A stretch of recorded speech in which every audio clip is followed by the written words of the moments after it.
Okay. Welcome, everybody. I wish to call to order this special meeting of council on January 23rd at 2 o'clock. Council would like to acknowledge the Ucluelet First Nations, on whose traditional territories the District of Ucluelet operates. Notice of video recording. Audience members and delegates are advised that this proceeding is being video recorded and broadcast on YouTube. Are there any additions to the agenda? None heard. Looking for approval of the agenda? So moved. Second. All in favor? Opposed? Carried. Thank you. And we have two sets of minutes to adopt. The first is December the 10th. Move adoption. Second. Any errors or omissions? None heard. All in favor? Opposed? Carried. And the adoption of the December 12th minutes. Move adoption. Second. Any errors or omissions? None heard. All in favor? Opposed? Carried. Thank you. No mayor's announcements. Any public here today for public feedback? None heard. No correspondence. Okay, we're going to move right along here to 11.1. Is the 2020 Community Planning Operating Budget. Mr. Gregg. Sorry, Mr. Mayor, I'd just like to start by saying a few things, and I don't think we're going to put Mr. Gregg on the hot seat just yet. Bruce, I don't think we're going to get you going just yet. We just have a couple comments from the CFO as well. So I just want to say that Ms. Monteith has worked very hard over the last few weeks and worked with all our managers to get things rolling for our operating budget. This is our operating budget primarily, with some projects for sewer and water, but so our focus is going to be on the day-to-day operations, and I'd just like to thank our CFO, Ms. Monteith, for all her hard work, and just want to highlight that that projects will be a real focus of our conversation. We'll have a lot more answers for you on some of those projects coming in on the February 20th meeting. We do have a busy week that week with a harbor meeting and have additional meetings that week as well, so it's going to be a busy one for us, but I'll just pass it over to Ms. Monteith to introduce the presentation. Not yet. It's on. Can you hear me now? I'll just hold it. Just keep speaking. I'll turn your microphone up again. Oh, okay. Oh, there we go. There I am. Okay. Thank you. Through the mayor. I got the power. I just wanted to start off by saying that this is actually my second budget cycle in a little over a year. So I'm definitely learning new things daily. I do want to say that one of the things that I really appreciate about the management team and council, and in particular our CAO, Mr. Boyson, is the desire for managers to put together their own budgets, and that they take a huge amount of ownership in managing those budgets once they're adopted. And the fact that the managers get to come here today and showcase their successes, it just really gives me a sense of pride, and I'm just quite happy to be here. Having said that, today's the first draft of our operational budgets by department. And as you know, the district is growing very quickly. This is our best foot forward in what we feel we need to, in order to maintain our current standards and levels of service. And as you know, managing growth with aging infrastructure is always a challenge. We spent a considerable amount of time transitioning to a new style of budget workbooks, and this enables us to better allocate items such as wages to the actual programs a lot more efficiently. And I just wanted to say that because you probably will notice in the department some changes up and down, and that's because we're really taking everything down to trying to take it down to the hour to really show a true picture of what's actually happening, where we're actually working and spending our time. So now I'm going to introduce our manager of community planning, Mr. Gregg, to give his operational budget.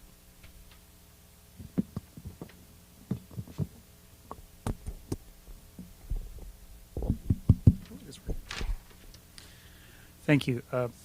So through the mayor, I don't know if we have this. Should I?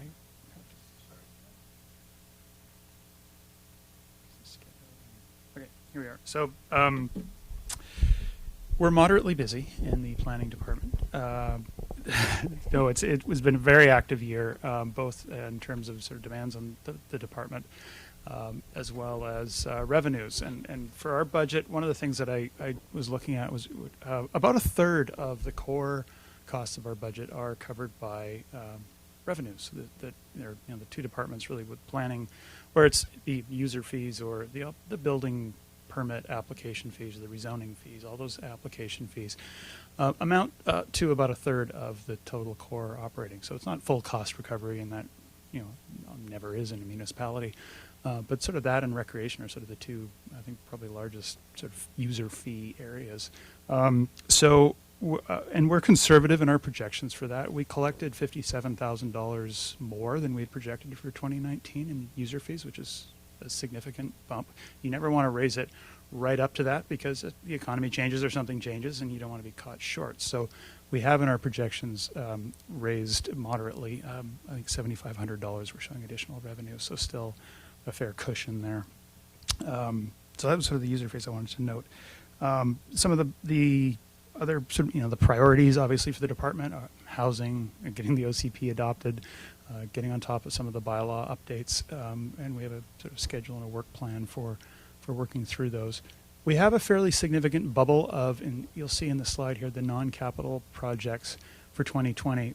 We've got some carryovers and the grant that wasn't really anticipated or shown in the 2019 budget for the flood risk mapping. That grant opportunity came up and we sort of pounced on it, and that was after the budget last year.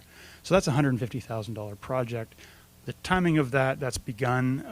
I think that's $12,000 was already invoiced in 2019, but the bulk of that, the $138, is shown here. So over the coming years in the 5-year plan, we're really projecting more, sort of evening it out, sort of more around that $50,000 as sort of the consulting fee cost of doing some of the larger projects. And you, council, may recall, just the other thing I'd point out is that in 2019 in the budget, we moved towards putting $40,000 a year towards essentially a reserve fund for those projects. So instead of having a year where, okay, we're doing a big project, we need $100,000, and then next year we need nothing, we looked at, okay, what are all of those things? What do they average out to? And it's in that $40,000 to $50,000 per year. So we're starting to have that. That's already there. So that wouldn't be an increase this year. That was already accounted for last year. To have that kind of reserve approach, to be evening it out, much like we try to do with infrastructure, I suppose. So there is an increase that's shown. It's essentially a moderate, it's a 7.8% increase that's shown within the core, which is largely wages.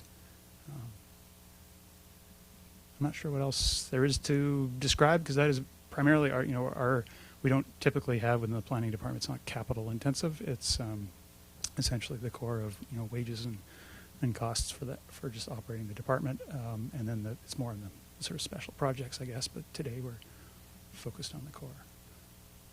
Are there any questions or anything I've overlooked? Are there any questions for Mr. Gregg? If I could, I just wanted to mention, in terms of wages, we do have our new corporate and planning clerk. So when you talk about the increase in wages, a certain percentage of her time is being charged to the planning department specifically. Thank you. That is additional note.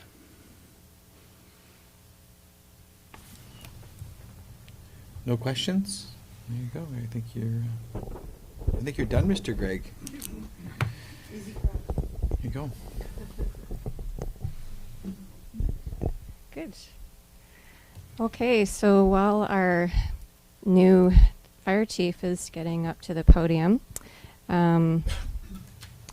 just remind you that he started in May. It's our first full-time fire chief in a paid position. So I think his approach is, generally speaking, trying to make some changes and using what he was given, what he was inherited. So be exciting to hear what he has moving forward. Welcome, Chief. Thank you. Nice to be here. As Ms. Monteith stated, I started working for the district mid-May 2019. I inherited a modest but workable budget. First few months in the job, I spent taking inventory and then prioritizing budget items. Number one priority will always be firefighter safety, and should be. One of the first times I noted was a lack of a vehicle for myself, so thank you to CAA Boyson and the mayor and council for recognizing this and acting on it. Truck has given me the ability to better do my job and will provide many years of service. And I apologize, I'm fighting through a cold here. Man cold. As far as the department itself, biggest deficiencies that I noted had to do with our ability to provide consistent clean breathing air to our firefighters. Past practice here was that the firefighters were expected to share self-contained breathing apparatus masks with one another. This practice is highly discouraged. I was able to locate a dealer who sells refurbished SCBA masks, which are the same brand that we use, and purchased enough masks, so now each member has their own mask and will no longer need to share. Another notable deficiency was the hoods that our firefighters have been wearing. They do meet minimum standards, but don't provide optimal protection from carcinogens. So I was able to source high-quality particulate barrier hoods for each member. These hoods provide the latest level of firefighter cancer prevention. Research has shown that the face and neck have the biggest areas of carcinogen absorption for firefighters.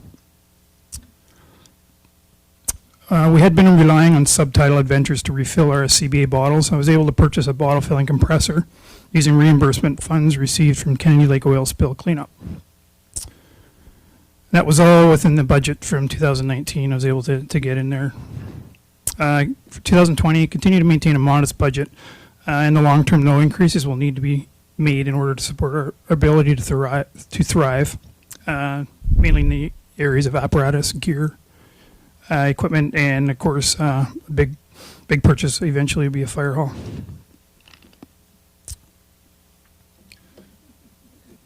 You like that one? That's good. in 2020, right? That's right. Wait, not in 2020. Just planting the seed. So some highlights for my provisional budget in 2020. I'm open to this budget will allow us to keep Captain Anderson under contract at 10 hours per week. Training is the basis of a safe fire department.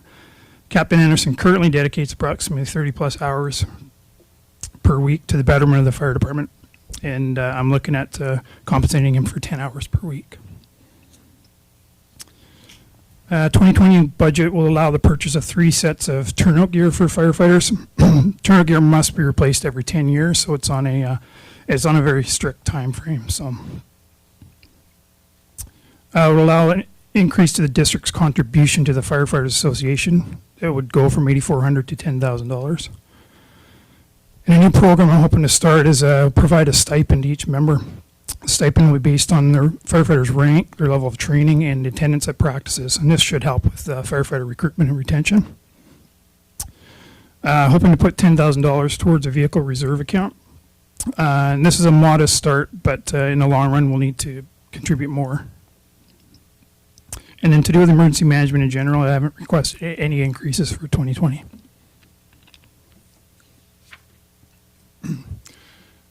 So on the slide there, just to break down the lines of fire admin, that includes the wages for myself, stipend for Deputy Chief Fortune, and Captain Anderson. So for 2020, we're looking at $125,730.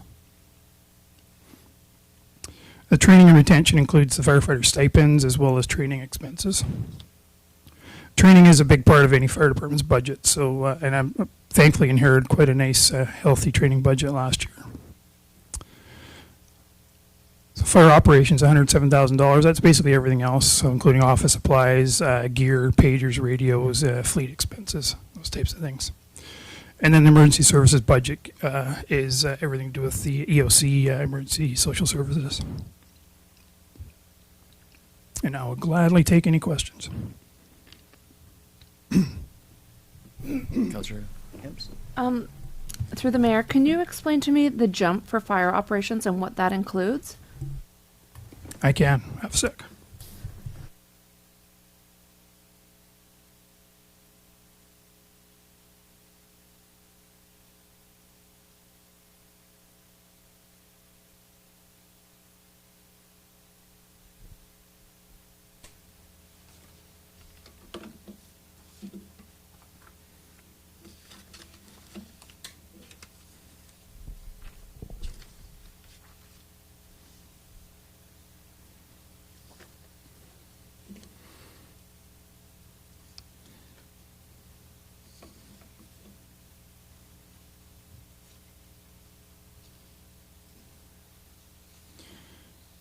And I just have to scroll through my workbook here to get specifics. So fire operations basically includes everything not previously broken down. So off the top of my head, that would include increases in things such as insurance for vehicles, fuel for vehicles. We now have my pickup truck, which goes out of town a lot for meetings.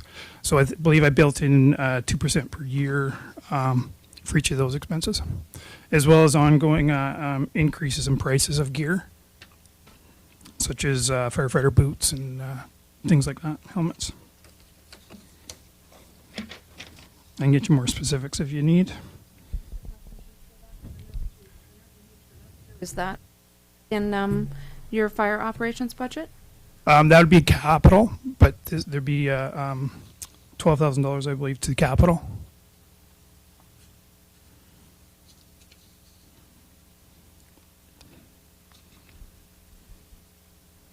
I can interject also an answer to that. That's part of what I was talking about, moving to the new budget format. You'll see a decrease in the fire admin, but an increase in fire operations. That's just me. I really wanted to pull out, I wanted fire admin to be, you know, the deputy, the chief, and contracted services for the training instructor.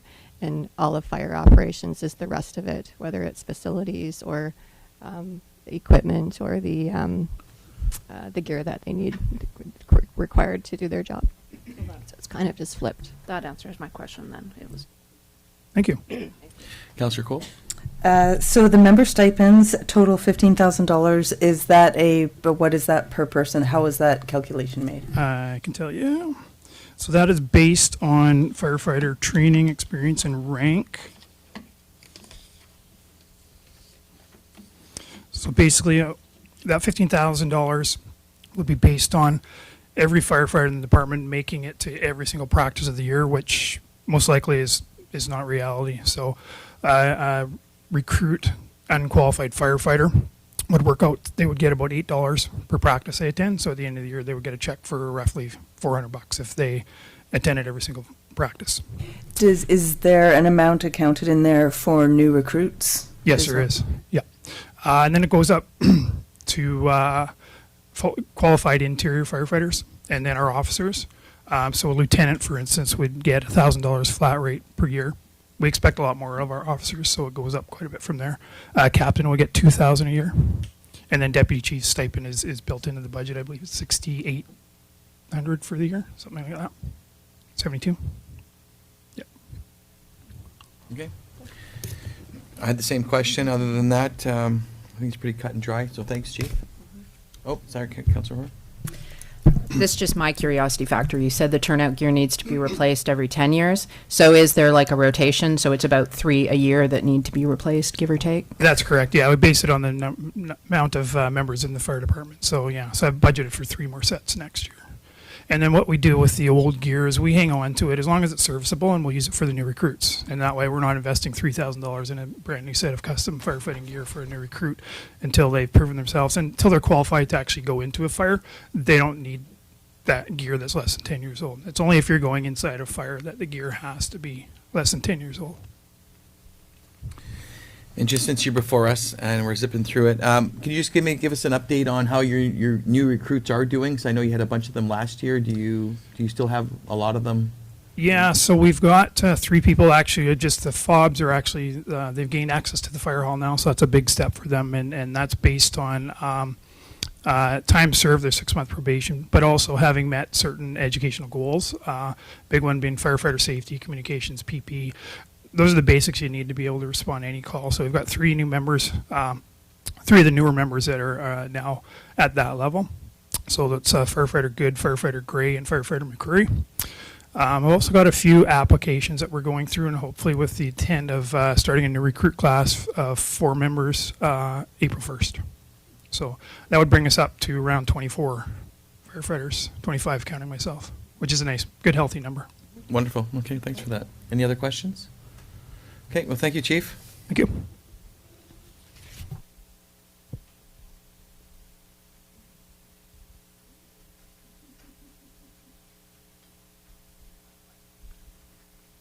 Just running out.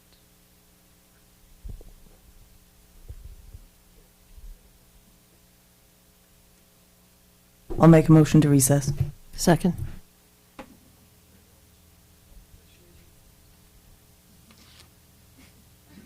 That was fast.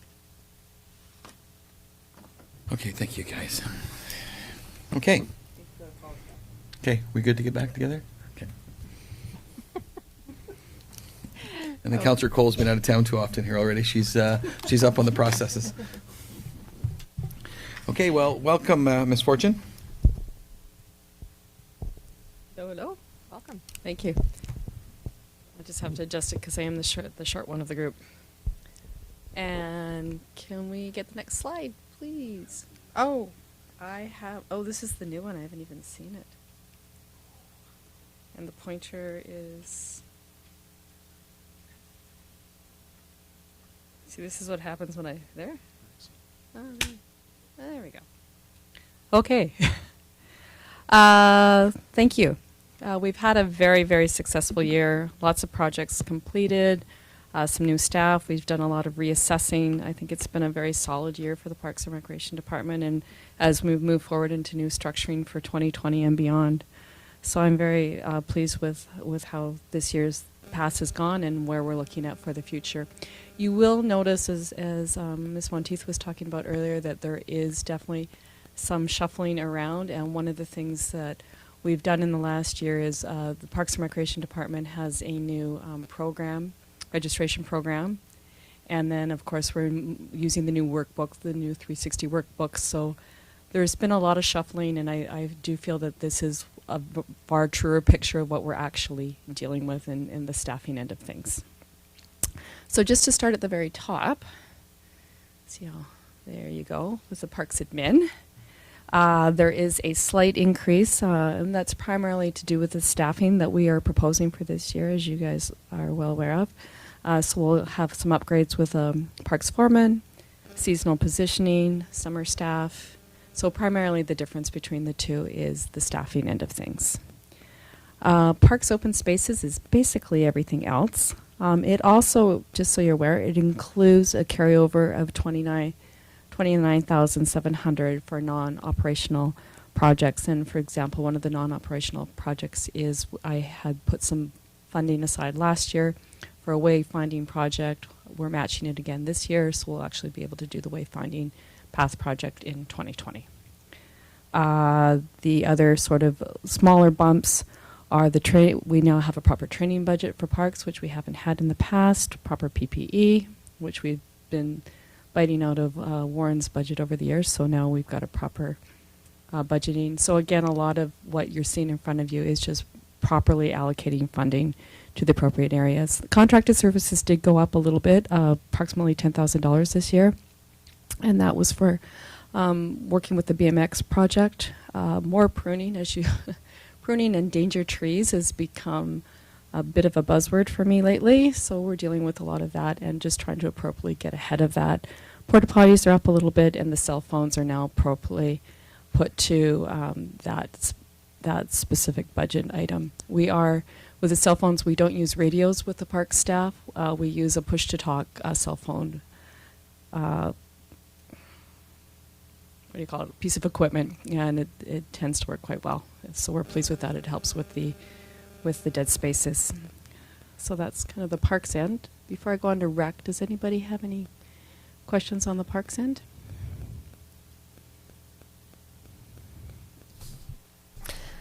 Thank you.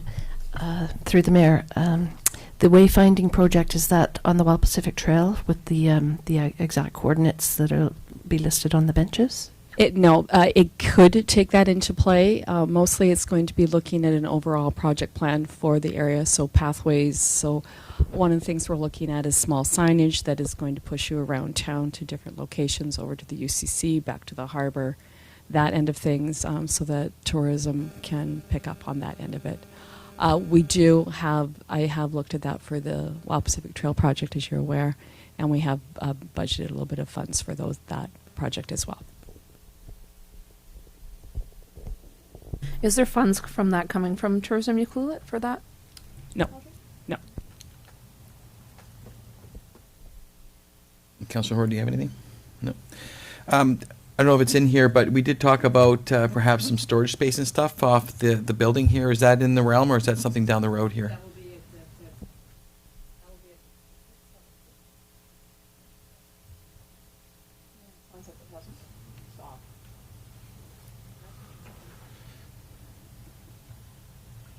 Do a test.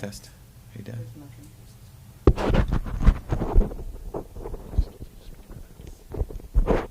I can speak loudly. Oh, we have to do this anyhow. Yeah.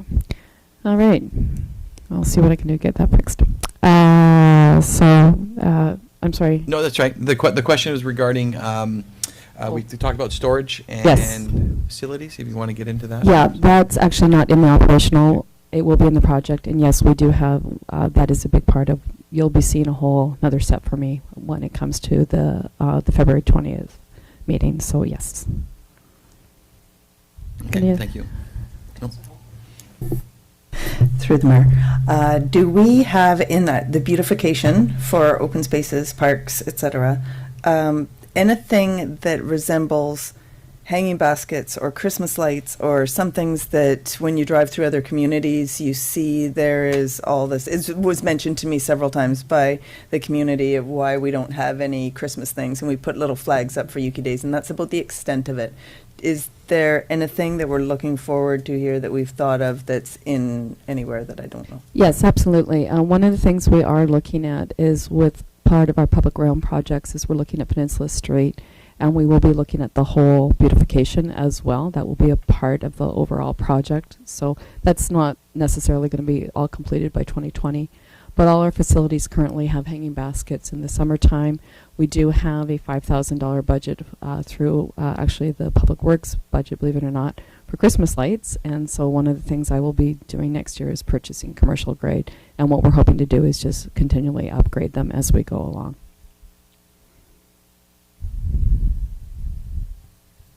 And do you have one more? Mr. Boyce? All right, through the mayor, if I could just add, that was part of, in the strategic plan for council, wanted to get some more presence outside of our buildings as well, and that was part of a beautification plan.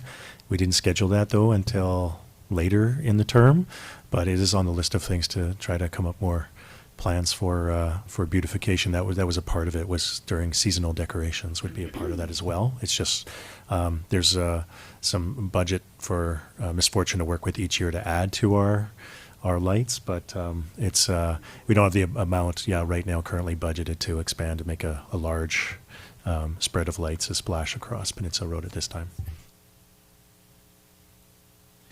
I noticed on the weekend there was the gymnastics, and I'm wondering if you just touch base on the gymnastic equipment. Is that owned by the district, or is that owned by the person providing the event? No, that is actually owned by the district. We use some of Tofino's as Tofino uses some of ours. So between the two communities, we've got the same gymnastics instructor. So one of the things we're trying to do, which is actually built in the recreation part of it, is we are trying to continually look at upgrading that equipment and developing the program further. You know, I think there was a large amount of children in there. I know that you know this. I'm just wondering, in the budget, is there an ask to help with some upgrading of some of their equipment? Because I see they're fundraising for mats and stuff, and looking at the condition of the equipment. Yeah, there is, and it was built into the budget itself. I'll move on to Recreation Administration if I may. Yeah. Okay. So, and you're absolutely correct. One of the costing on the Recreation Administration. Oh, right. Sorry. Backwards. One of the administration on this end of it is actually budgeting for and continually upgrading with the equipment. One of the asks that I'm going to be looking at for you guys on the February 20th meeting is an actual an additional storage space, and that's where we're looking at to be able to maintain our storage for our gymnastics equipment. Because if we don't, we're not going to purchase more if we don't have the space to put it. So that will be one of the asks moving forward. The big thing with the Recreation Administration, a lot of it is appropriately reallocating of expenses and how they're reported out. We do have 2 janitorial positions in there, and a small increase from contracted services and telephones. We're better reflecting the actual costing. Facilities is actually down. I overstated the hydro, and we've actually been doing pretty good on hydro. So yay! Our capacitor is going in March, and so I think that will continue to be an area where we will have some savings. Activities and programs, as you'll notice, there's a significant change, and that's actually a good thing. So this is a good news story. The reason why it's so high, well, or higher, is because we have the corresponding revenue on the other end of it. So we've had a significant bump this year, and I always try and budget very conservatively for both revenue and expenses on the programs. But we've had our average first day registration for the last 4 sets has been $21,000. So that's a good day. So we're very excited with that, and I'll have more numbers for you when we do the next round on that. So that's truly a good news story. Events has got a slight increase, primarily again due to the revenue side of it. What you'll see there now is Yuki Days, Edge to Edge, Pacific Rim Whale Festival, and the surfing competition are now appropriately noted in the events, and there is that equals $32,000 of funding on the revenue end of things through RMI, so that's appropriately allocated. So primarily the Parks and Recreation budget is looking at appropriately allocating what is within the budget for operations. Any questions? Any questions for Ms. Fortune? No, I think you were good, and we're looking forward to hearing a bit more about the storage and equipment. Me too. Good. Thank you. Oh, sorry. I forgot. You're trying to get out of here quick on us. I'm trying, man. As requested. Thank you for this, by the way. You're welcome. Yay. Told you we were on it. No, it's good. It's good to see it. So, as requested, this came out of the top part is primarily the points that we had when we brought this to council in June of 2019. So I'll bore everyone just for a second and look at that. The council considers subsidizing children's midway games and rides for the Yuki Days 2020 to the amount of $14,000. And basically where that amount comes from is if you look under expenses, under activities, that's primarily the midway games and activities, and that's $13,000. So that's where that amount comes from. You had originally looked at subsidizing the front gate. The front gate's a little challenging because everybody pays the same amount, and where the feedback that we've received, sorry, it's just bouncing all over the place. Where we've received feedback is the games end of things, and so that's what we're recommending. So an average ride is basically $3, and what we're proposing is we just do a wristband for the weekend, similar to what you would do with a fall fair in Port Alberni, but that allows you to do all the activities over the weekend. So there's the revenue for 2019. We had a very solid year, that's for sure. I think this is one of our highest revenue levels. Friday night barbecue, front gate, midway games, sponsorship donations was one of a very, very solid year. The vendors, and so on and so forth. Does anybody have any questions? I'd be more than happy to answer both from a subsidy end of it and from more specific end of it if you need some more. Councillor Cole? Just something small. I'm wondering, the $43 extra monies from Midway, what would that be? Oh, that was the tickets. We had some extra tickets that we pay our vendors, and as well as it's just a different way of allocating some funding, and it should probably just be rolled up into the midway games. Councillor McEwen? Just going back to your previous slide for Parks and Recreation, it doesn't show the actual increase or decrease percentage between 2019 and 2020. Like the other departments have shown it as a percentage. It's a little hard to do that in that on the back side we have the revenue, and Donna, correct me if I'm going down the wrong road. So we're not showing an increase or a decrease because to take it directly from 2019 to 2020 is a little bit of an inaccurate way to do it, because we have grants, we have sponsorship, and we also have revenue on the flip side. So on February 20th, I will have better numbers for you to show you what the increase would in fact be. Is that clear? Okay, good. Donna, yes? Councillor Kemps, you got something there? No, I really do. It's percolating. No, I think it's all good. Okay. Anyway, I just want to say thank you for the $10, putting in that $10 weekend wrist. I think goes a long ways, and I'm happy with what you've provided here. Are you okay? I just have to process it. Just let me process it. Okay. I'll cut her loose. Okay. Thank you for that, Ms. Fortune.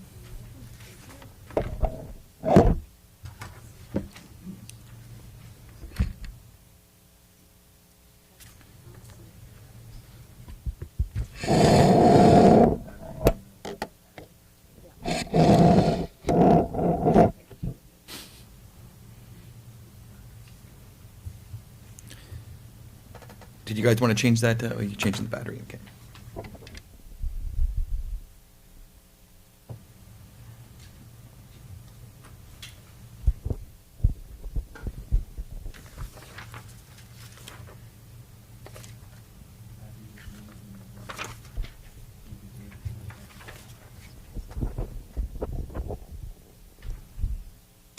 Could I get you to advance the slide, please?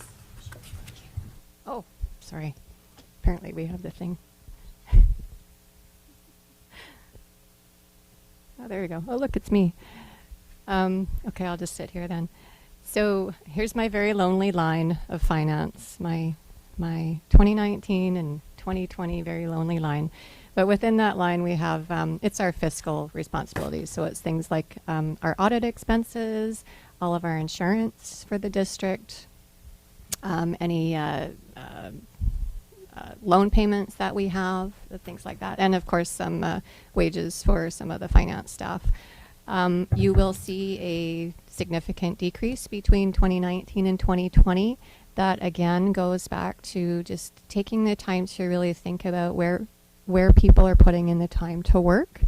And really what I found is finance is really a department that supports all of the other departments, and so we do all of the utility billing and all of the collections. So we really needed to allocate, in particular, some of our supervisor of finance's time to some of the other programs to show that she is working for those departments. So that's why you're seeing a bit of a decrease. Having said that, this is just a draft today of all departments. Anything can be changed when it comes to sort of allocating general government wages. So if we find that we don't have, enough room in one of the other departments, we could pull some of it back into finance. We just wanted to start with a little bit more of an accurate picture of where everybody is actually working and who they're supporting. We also did a new purchasing policy, which I'm pretty excited about. We rolled it out January 1st, so I think the managers are pretty happy about that. We had our outgoing manager of finance, Barb Miller. She retired last year, and I'm actually very happy Miss Nelson is here today. She's our new supervisor of finance, and she started with us on April 1st. She's doing an outstanding job off camera. And we're just spending a lot of time trying to streamline processes and just make everything work a lot more efficiently. As well, we have new auditors that are appointed this year. We just started working with them for a five-year stint. So I didn't decrease any of the audit fees just in case there's a little bit of extra charges this year. I don't anticipate any, but I thought I'd just leave it in there just in case because they are new with us this year.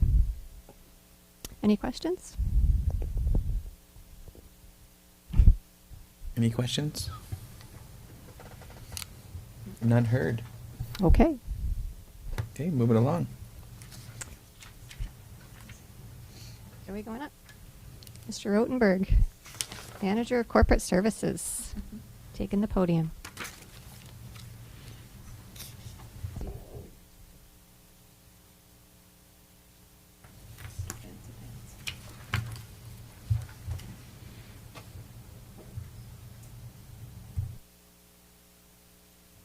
Hello? Perfect. There we go. All right. So as I'm sure you know, corporate services has a kind of broad ambit. We deal with human resources issues. We draft bylaws. We help make sure that the agendas are in place each time. We also deal with information technology and records management, and of course all of your meetings. So we spend money in a series of different ways. This year, what we're looking at is an overall budget change in terms of operations that looks significant. The change there predominantly has to do with payroll allocation. We have a new planning and corporate services clerk who some of those funds are allocated to. Her work with the district has been incredibly helpful, and it's increased our ability to be able to communicate with people who live here and with you all, and we're starting to address some of the records management challenges that the district has. Some of those funds have also been allocated to strengthening our IT security and implementing regular hardware upgrades for staff, as well as new human resource expenses associated with the new director position that will come into play in this upcoming year. At the same time, we've been doing our best to offset some of these costs by cutting extraneous pieces of software and cutting in other areas. So we're doing our best to offset any increases. The other thing we've strived to do is to ensure that our budget represents the real costs from previous years, so we can, so we're not over budgeting for items. At the next budget meeting, we're hoping to roll out an IT project that will decrease our TELUS bill and our bills associated with phones, increase web security, and as well modernize the way the district does communications in terms of telephones.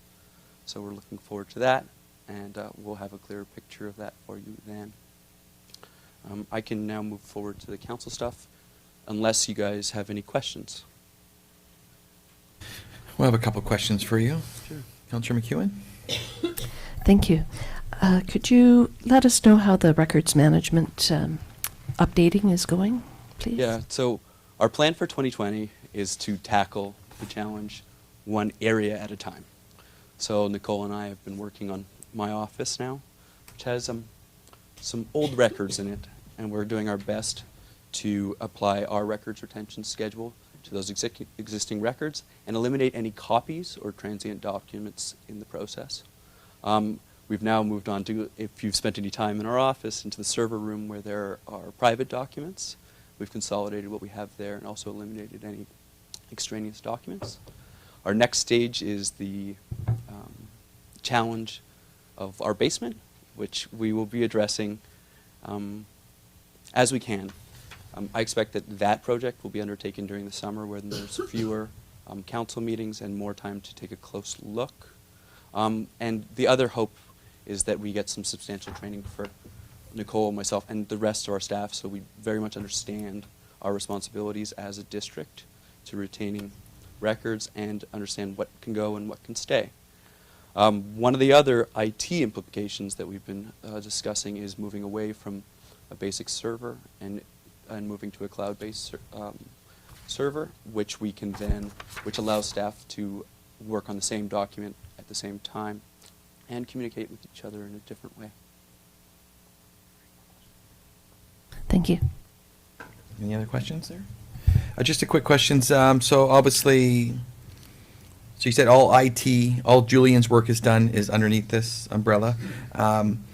Our legal expenses that we encounter, do that come out of corporate services as well? Yes, so a substantial portion of it does, but there's also a portion that comes under planning. The basic idea is that when it becomes a corporate issue, so if the district is sued or we need legal advice on a suit, it typically comes under our budget. But when documents like covenants are being drafted, that typically comes under Mr. Gregg's budget. Okay. Thank you. Any questions? Okay, we'll go on to the next one. All right, I'll hand it over to our CAO, Mark Boyson. Corporate Services, Council Operating. So this is a chance for us to review the council portion of the corporate services budget.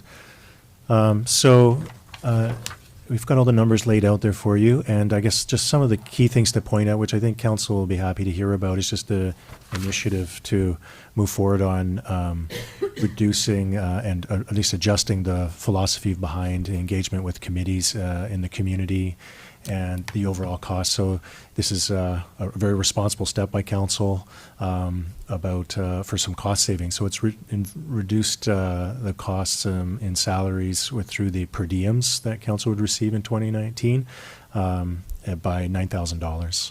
So that initiative did pay off, and so it's a very positive step, and so that's why you see that reduction there.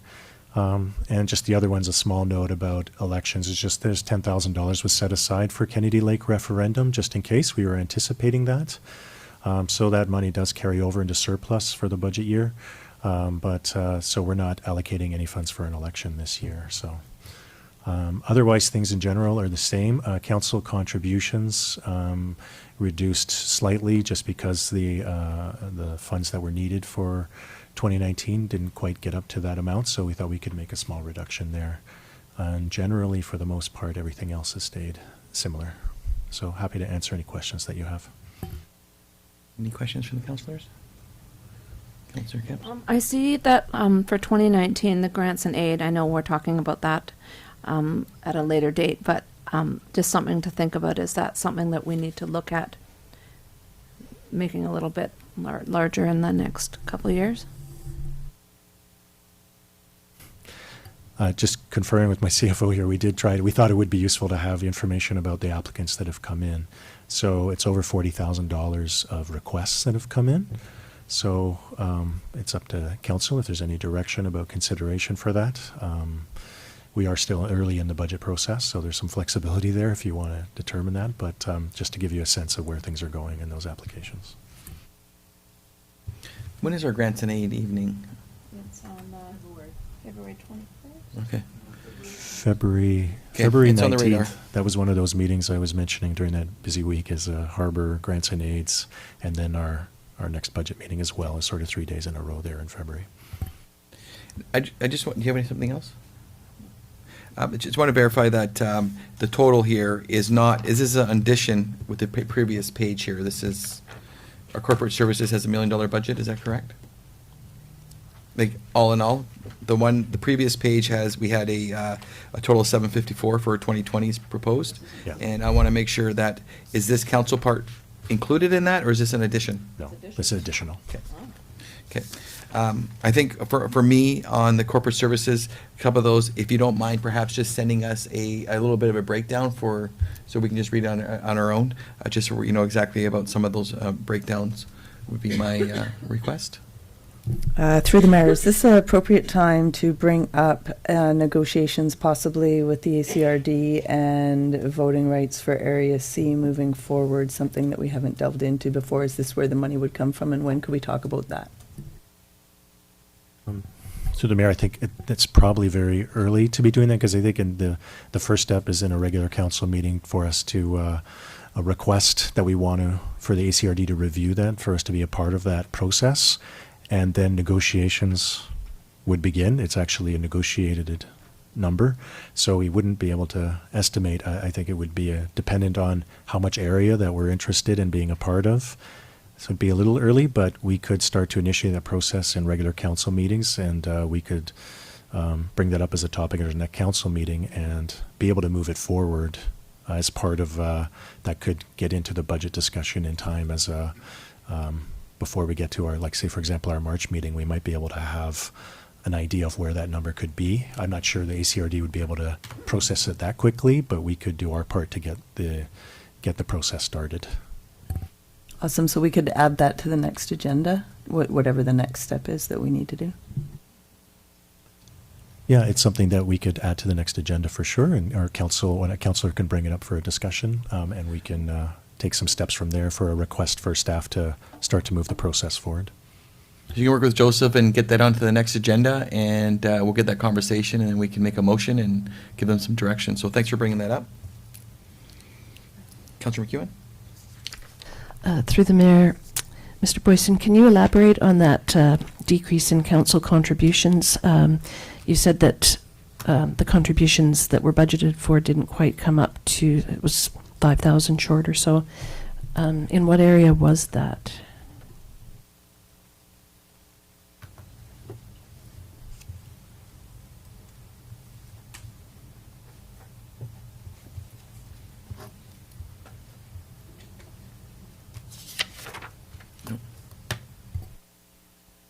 Through the mayor, I believe council contributions, in-kind contributions and grant and aid were contemplated at the same meeting last year. And I believe what happened was we just didn't have enough requests to get to the 45,000 of in-kind contributions. But certainly, so that was just an area, but we just thought maybe we would drop down a little bit. Certainly it's at your discretion though, based on what's come in the second intake. We also don't have very many requests for in-kind contributions through the last intake that we just got. Most of it is for actual checks in hand through the grant and aid program, not through the contributions. What is, Yeah. what is the date that people have to get on the slot to come for the 19th of February?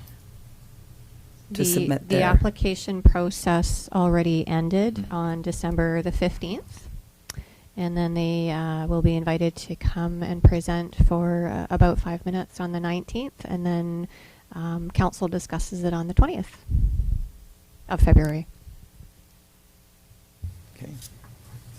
Any questions about that one? No? Okay.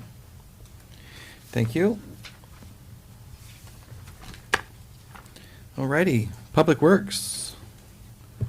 Mr. Cannon, welcome.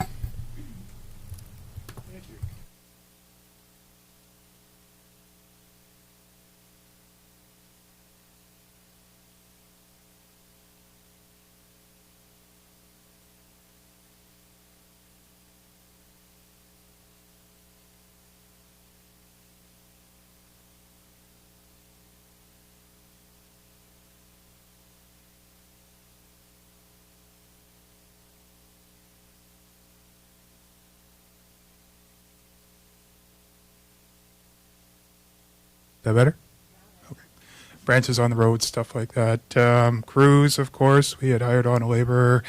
We've got a new foreman now, and we had a foreman retire, so quite a bit of change we've had happen throughout the year as well. I guess we can kind of go right in. Public Works is always a tough one because it's more of an operational type thing, keeping everything going. So, again, like I say, we had lots of power outages and whatnots and stuff just to keep things functioning. Again, like we've been talking along through the whole kind of a common theme is we did a lot of work on looking at where all our hours are getting allocated. So a lot of the increases that you see in here are those changes to the hours and the allocation to that. So in Public Works, it kind of slots into every kind of different spot. So like I say, you can see little bumps here and there, and a lot of that has to do with that. Again, some of that has to do with material costs, increases, and whatnots and stuff. So again, Public Works Administration, that's kind of covers off wages throughout, covers off training for the crew. Has the building in there, facilities, so the Public Works yard runs through around there and stuff. Roads, I think, like we've talked about before, is roads kind of takes on, that's your line painting, your paving, your signage, your actual paving itself, your curbs, your pathways and whatnots in that. I keep saying whatnots, but And then again, we get into sidewalks, and sidewalks, that again covers off all your like concrete walkways and things along Peninsula Road and other specific areas. Fleet, this is just the fleet and equipment. I just wanted to point it out that it's not just the fleet itself. And again, we kind of looked at costs associated. We have an aging fleet, so this is your fuels, your lubes, your repairs, cruise time that they put in on it as well. Storm drains again, same thing. This is a bit of a bump there, and that bump again is mostly from the wage allocation to that, so it was showing that we had spent quite a bit of time in that area. Cemetery, these are your burials, these are your cutting, your cleaning, your maintenance of the area itself. Small Craft Harbor, I can't speak to that one.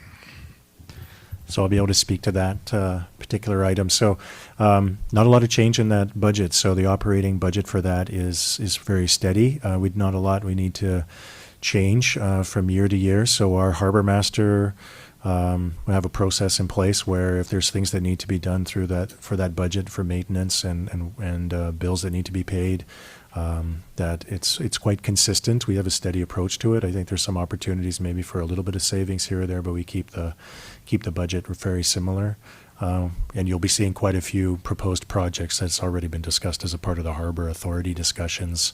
That'll be coming on the February 20th. So some beautification projects and a range of different things. And I just wanted to highlight as well about the fleet. That's something that we'd like to expand on during those February 20th meetings. There is some proposals coming forward for a few new vehicles as well. Again, the new vehicles that we've purchased have been very helpful, and we need to do more changes in our fleet to upgrade what we have. So I can answer any questions on that side if you like about Small Craft Harbor, but you'll be hearing more about the projects on February 20th. And then, of course, solid waste is just our solid waste contract. Are there any questions? Councillor Kemps. Through the mayor, so the public works under sidewalks, is that just the maintenance of the sidewalks, not just like a new sidewalk? Does that come under more of public realm? Through the mayor, correct. Yes. So any bigger sidewalks and projects and areas like that, so even with new roads and designs and everything, that's all going to fall under the capital, which is public realm projects, which I believe we'll be talking in February about. Yeah, go ahead. Also, the fleet and equipment. So that fleet assessment through the mayor to staff. So will there be a breakdown of the age and kind of like what we received the other day about the buildings? Would it kind of look like that? Yeah, we have a breakdown for all those vehicles, and so we can present that and show council exactly where we're at with our fleet. So we'll make sure we do that. Yeah. Councillor McEwen. Thank you. Through the mayor, last year we talked about the fleet being put under the capital side of the budget. Is that not something that that could be looked at, or?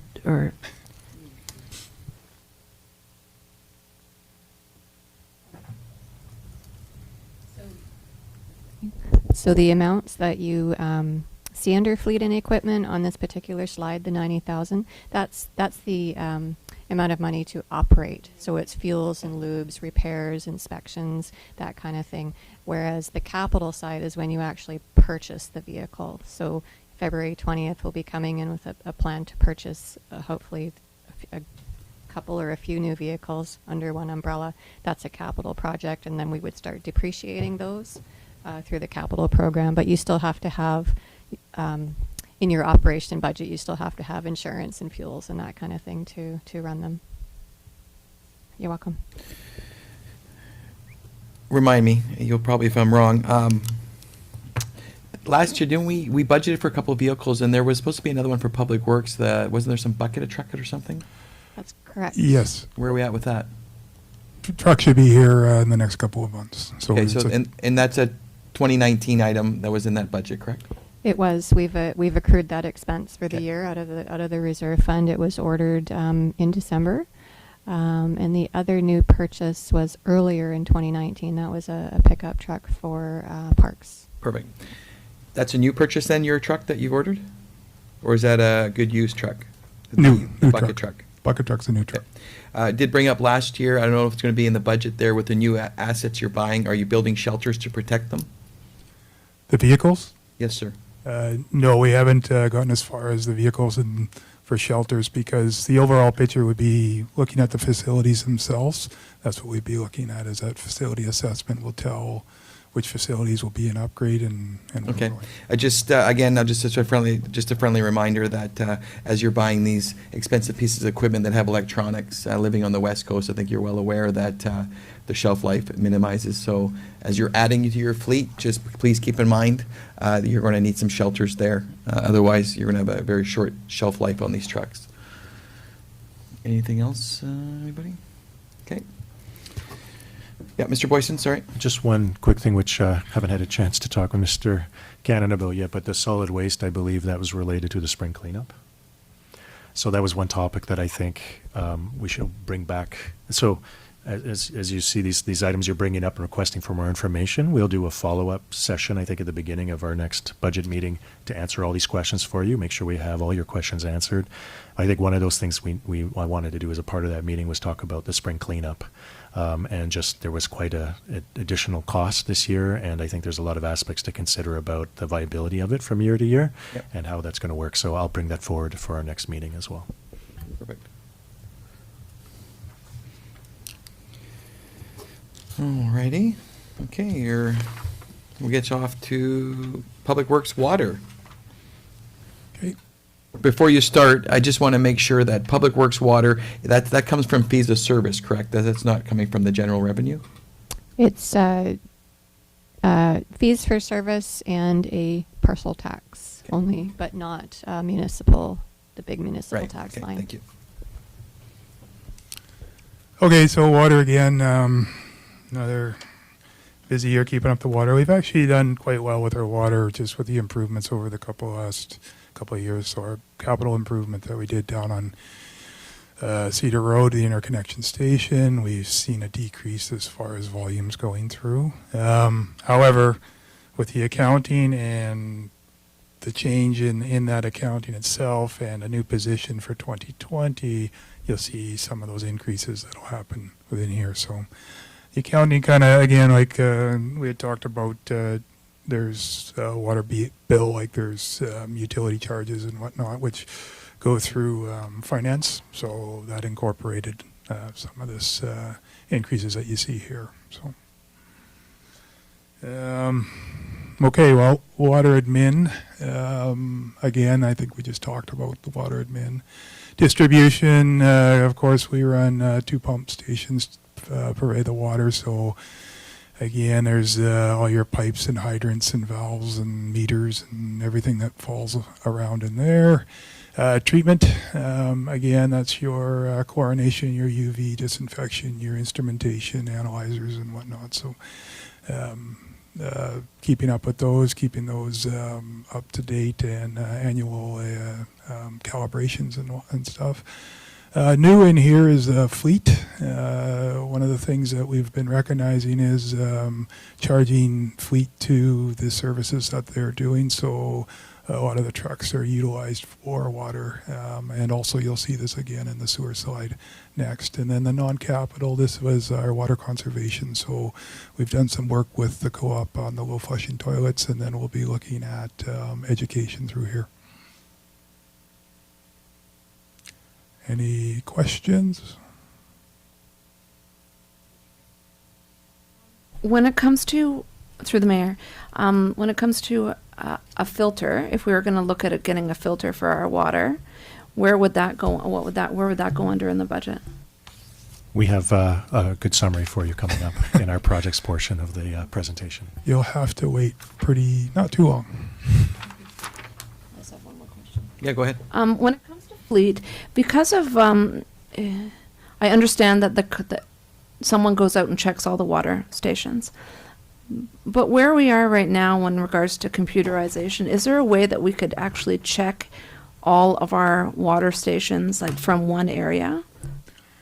Well, That's what we're working towards. So that's part of the SCADA program and the SCADA build that we're doing. So SCADA is supervisory control and data acquisition. So originally I talked last year about that and talking about building the SCADA first. So we're getting the actual infrastructure in is what we're looking at.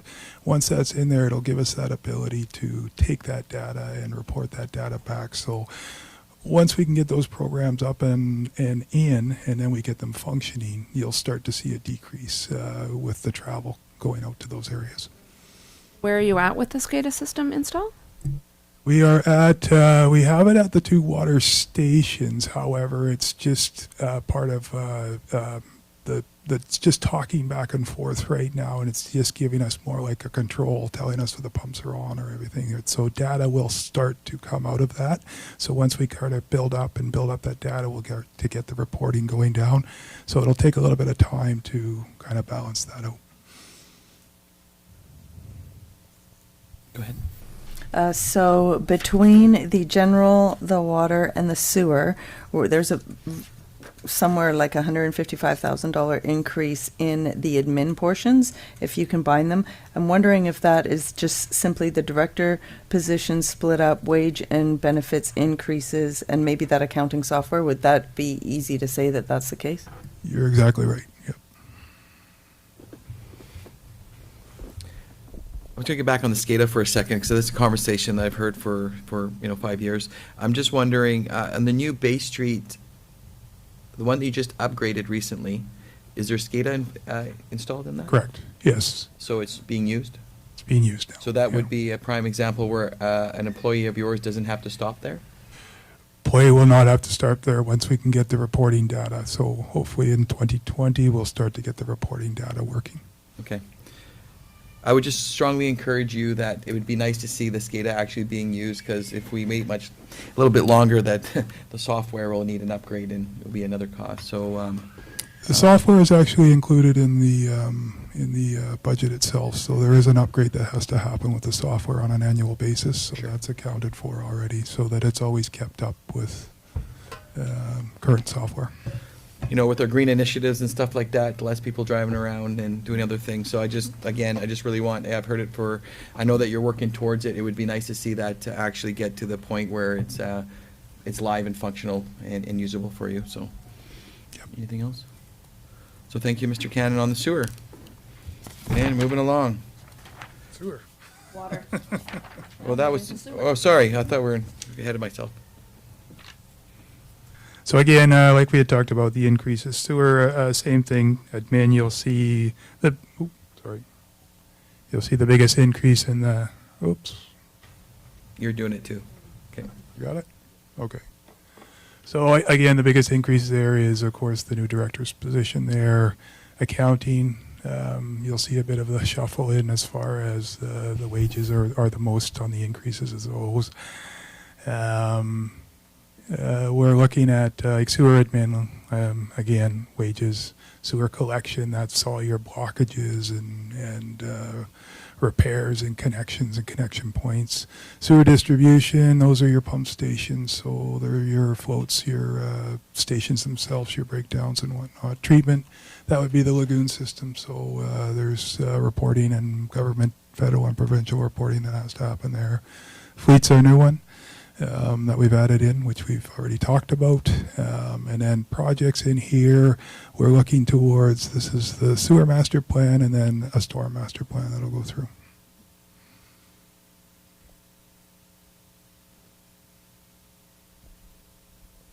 Any questions? Any questions on sewer?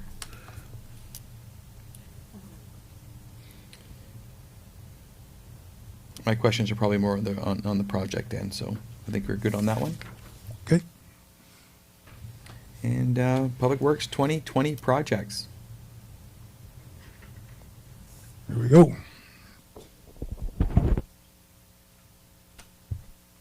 Okay, so the Madison Reservoir upgrade, that's, again, that's a project that we restarted in 2019. That was the valving and the controls and everything that's gone up there. We're just down to the control component of that, so signal will be sent down to the Bay Street, so communications to the system is what's left. So on that one, well upgrade, VFD variable frequency drive. So well number 4, it's almost complete. And then we'll be starting on well number 1 just to kind of recap with what that is the frequency drives are designed so that we understand that there's a bit of a drought that we have out there. So with that drought, it gives us the ability to kind of slow the pumps down but still maximize the volume of water out of the well field. SCADA water is going to be put in once we finish the VFD portion of that. So that project is kind of there, ready, built. It's just a matter of the install once we get the VFD controls finalized. New water filtration system. Now, do we want to go into our next slides with these, or do we want to just go and finish off the sewer? Yeah. Okay. So the Bay Street duplex elimination, that's the one that we talked about before, which is up over here. So this is the elimination of a pump station and then running a gravity-fed line down to one of our newer stations down here. So the project itself, it gives a station elimination, which of course decreases our power costs. We have an auxiliary power with power failure so that we can still move sewage through a health perspective. And then all of that will combine an access pathway from Bay Street down through the backside of the community center. Just when you make a comment of auxiliary power, does that mean you're going to put a generator in there, or the ability to plug something in? Generator. Will be an on-site generator on this one. Okay, thank you.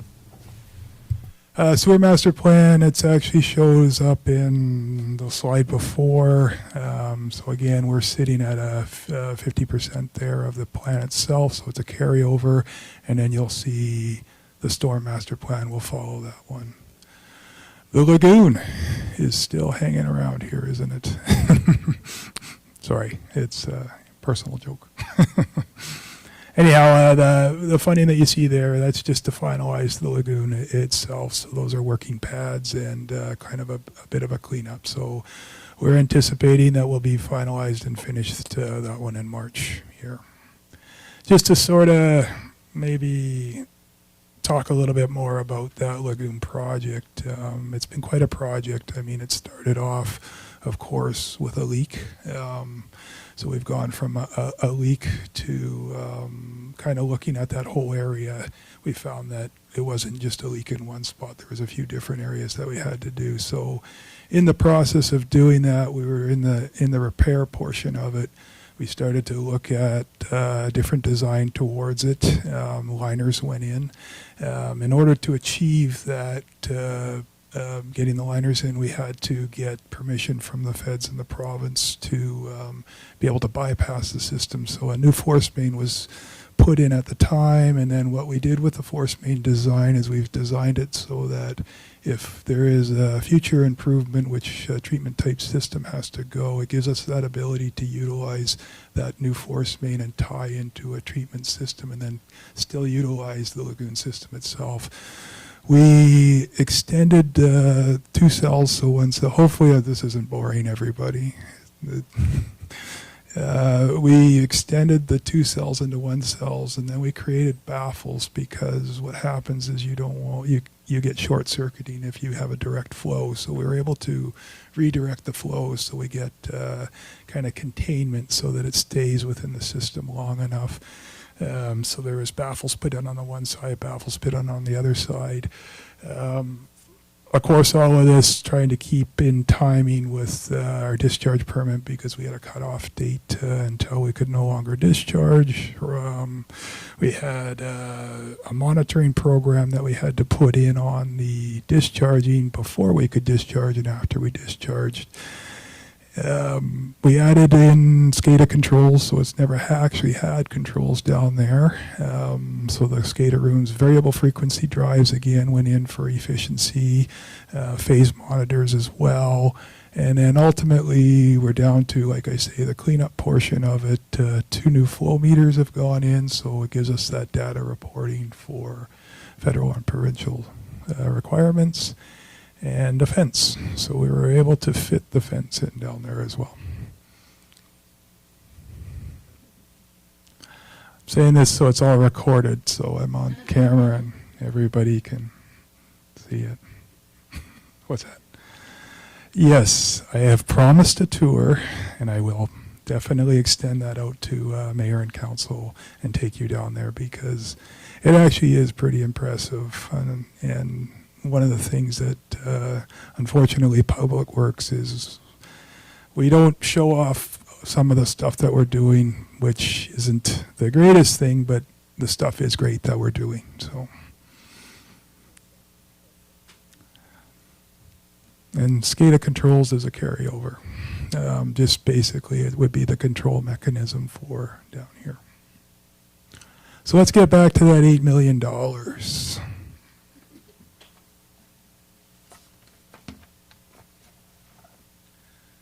Okay. Is that it? Go ahead. Yeah.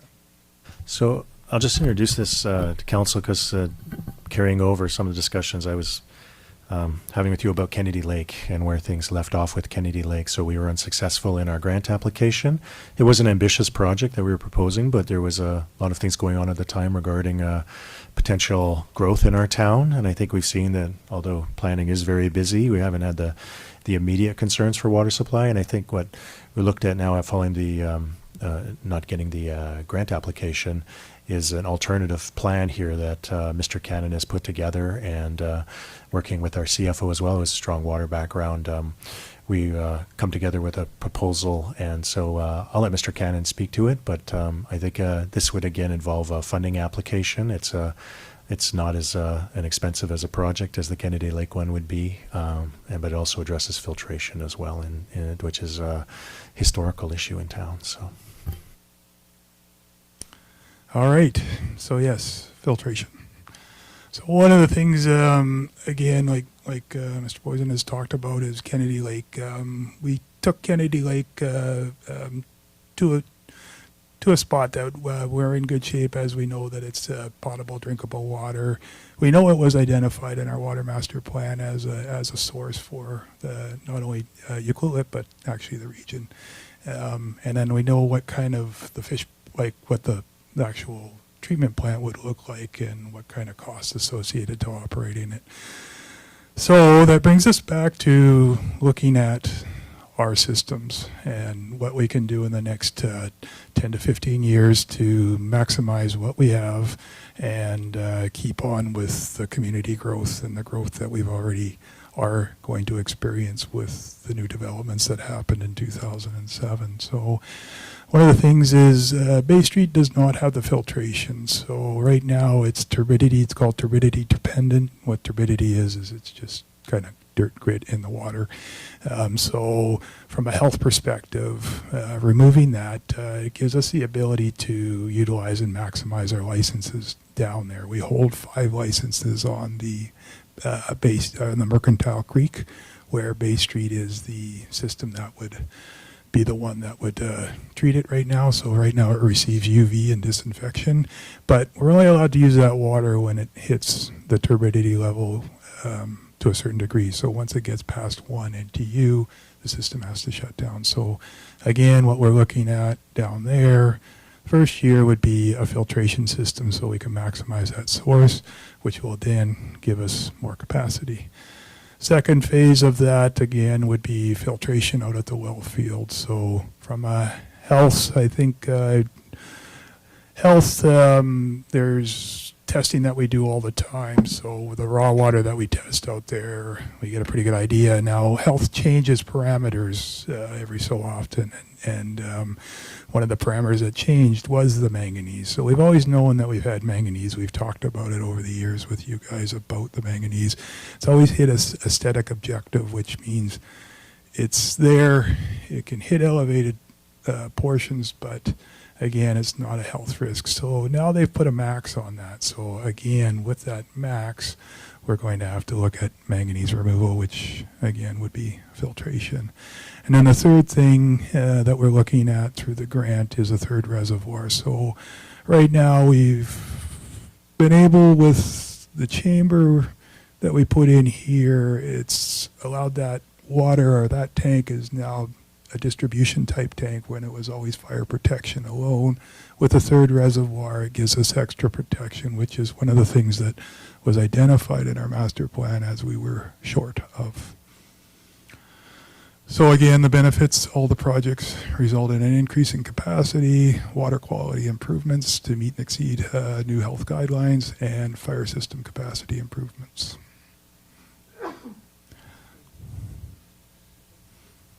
So, thanks for the sneeze. I know it's exciting. If you don't mind, we're going to just dig into your project with water. There's probably a few questions from us. Is there any questions regarding this timeline? Go ahead. Through the mayor, do we ever hit the max for manganese, and what happens when we do? When we hit the max in town, we test the raw water is where we have the issue, but when we get the blended water, we're sitting on the upper parameter of it. So we're in a position where we have to deal with it now.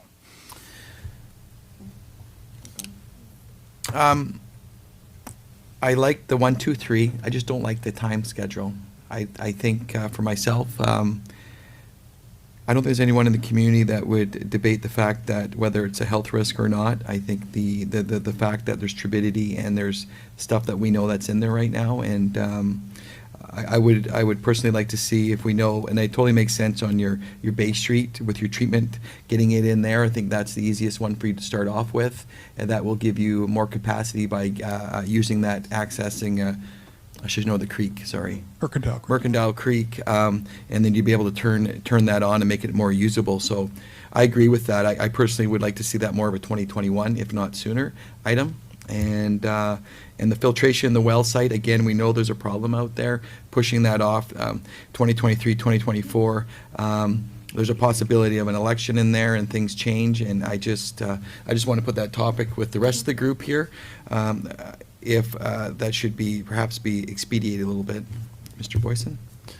Yeah, well, there's a couple of factors. The application is due in late February, I believe.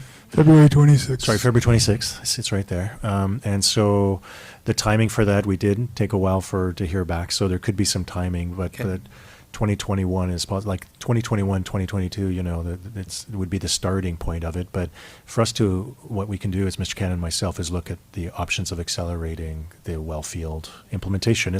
We can just ask and find out from our engineers and consultants what the feasibility of that is. We just have to look at all the implications of for sure. how well we can handle that. I just want to encourage you to. I understand there's a grant, but when there's more of a breakdown, if the filtration of Bay Street is $400,000 or $500,000 exercise, I don't know. It's not before us here, but just put it back towards the two of you. Perhaps just dig into that and maybe get us some more numbers. I understand it's grant pendant, but also I just believe that us as the citizens would like to see some forward movement in more of a timely fashion on the filtration end. Yeah, that's something that staff will explore for sure. You good with that? Okay. But I love it. I just love seeing the fact that filtration is actually being talked about, and thank you for putting it before us.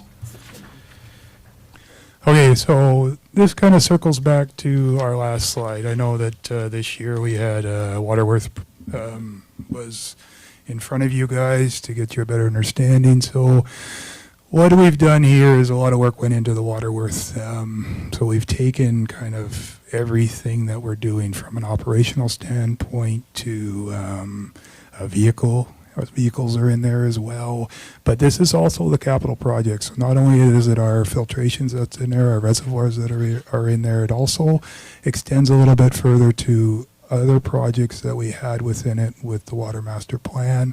Plus, it continues further on down the road from an operational standpoint. So it's really the top-heavy type thing, but it does. The ability of this program is it shows us what we're going to need to achieve all that, and from that and punching in all the numbers with the grant, we would be looking at 4.5% increase in utilities in order to get the filtration, get the reservoir for the next 10 years.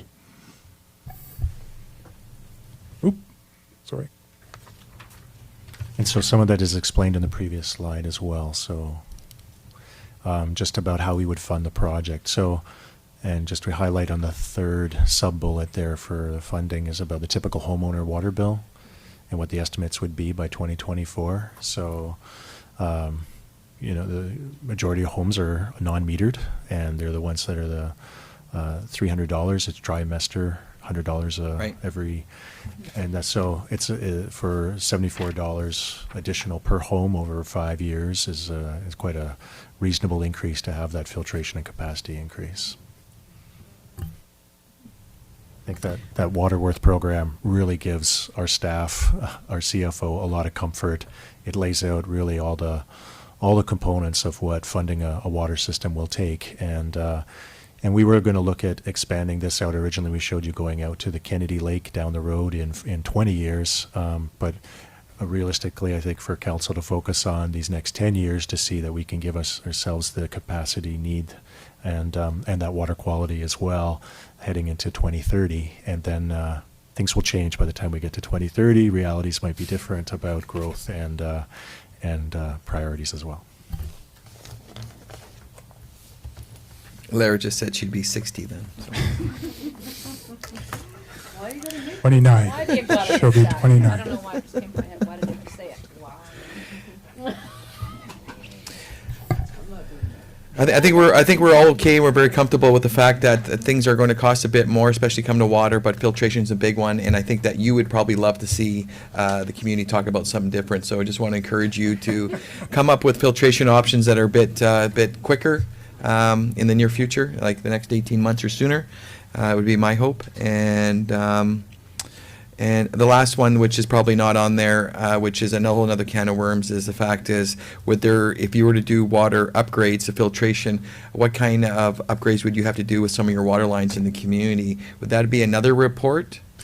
Well, the water lines, this is the beauty of the Waterworth. So the water lines are in the Waterworth already, but it's extended out a little bit further. So one of the things, the system that we're looking at is leakage, and leakage is part of our operational cost that has a bit of an increase as well. So checking where we have our leak spots and fixing those. So conserving our water is another component of this, which again, it's all been plugged into the program itself. You don't see the breakdown you just see the lines right now. So there is a plan to do pipe replacement. It will be further down the road. So through the mayor, so with this Waterworth thing, you have a breakdown? Is there like a breakdown that you see? There's a breakdown of the projects and costs associated to it. So that'll give us what we've got there.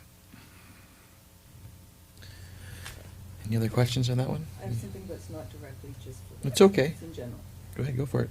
It's probably just me, but I don't know if it's possible or if it matters to anybody else, but when we're looking at these numbers from last year to this year, I feel as though it's missing visually for me what we actually spent or what we actually earned, or both, on each topic in a snapshot of the same picture. And I'm sure that's all coming. But even initially looking at it, they're numbers.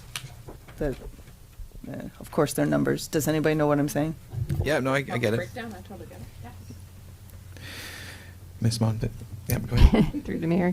So you're talking about actuals for last year? Yeah. So when I started here, I just kind of inherited the way it's kind of been done in the past. I can say from an accounting perspective, to bring you actuals for last year beyond the third quarter that I presented in council is really difficult in January. So I kind of followed suit last year. At the meeting that we had in February had a draft of actuals to date for the year for the previous year, and a variance report with that to help you. And it also showed the revenues that we're expecting to come in. So, I have a couple of managers that are waiting to hear back. Are we getting grant money for this? Are we getting grant money for that? And trying to assign different revenues so I can come up with, okay, this program actually needs only this much as a taxation increase, or this piece is being funded by something else. So it's, for me in my department, it's really difficult to bring forward that information in January. I don't know if it matters to anybody else or if it's possible, but the information that you already brought forward, the quarterly information, is it possible to incorporate, so like a year-to-date sort of, as of that quarter, at least that information? Does it help anybody else to? Like a comparative? Yeah, just that it's there as a, even if it's the quarterly, so obviously we can see there's 25% more of the year still to come or whatever like that. Yeah, if that's the preference from council, everybody seems to, often want something different and have it presented a different way. But certainly, if at a minimum you would like to see a column that had the third quarter that we presented, I think in November, yeah, we could certainly do that. Well, information's good. It's just good to glaze over, right, and see the difference. With Yeah, if it didn't make actuals. another week's worth of Yeah, work and yeah. it was, you were able to chuck numbers that you already had and were already in a system and, yeah. I think what we did last year, just from my recollection, was that we had a full table of all these. Yeah, you did. All these, and by the February meeting, we had all those actuals to compare.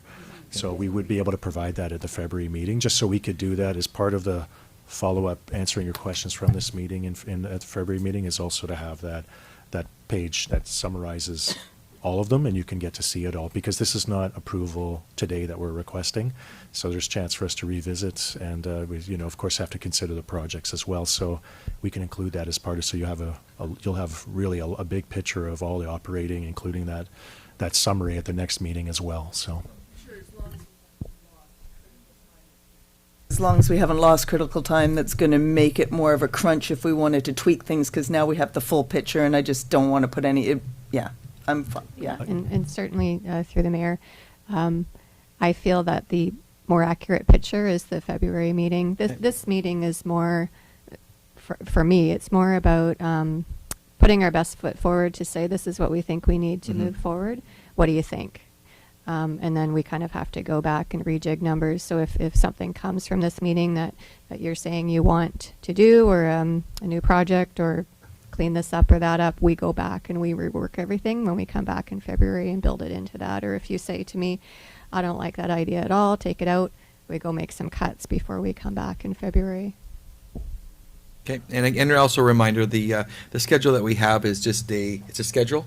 And if there's something we need to spend more time on and we need to add another working or another meeting like this, that's totally doable. So that's just part of the process. Absolutely, yeah. Through the mayor, may I ask a question going back to Parks and Rec? Sorry, Abby. I don't remember last year we were talking about a tourism master plan. I feel like I'm really loud. Is that still, are we looking for grant funding for that? I can't remember exactly.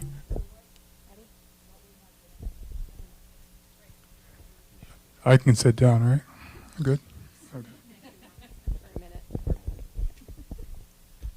Yeah, actually, the timing's very good on that. We applied. I'm trying to remember the name of the grant, Mark. It was the Rural Dividend. That's it. Thank you. Fund, So we grant. applied for the Rural Dividend Grant, and as council is aware, that was withdrawn. So I actually have been talking with Whistler Center just actually this past week. And so what we're looking at is I'm looking into the iced tea grant, the short form on that one. And so I have a call in right now. So we'd like to move forward if possible. It's a $40,000 cost to do the project. So I'm trying to look into how we can fund that. What we were originally looking at was $8,000 from taxes for that project, and the rest was going to be a grant. Unfortunately, the one thing the RMI does not do is with the RMI, they don't do planning with any of their projects, which is really unfortunate. But that is something they're looking into as well moving forward. But yes, no, it has not fallen off my radar. And as I said, Mr. Boyson and myself were just talking about it this past week. You're welcome. Yeah. So through the mayor, it'll be included in our list of projects, and we're just going to seek ways to fund the project.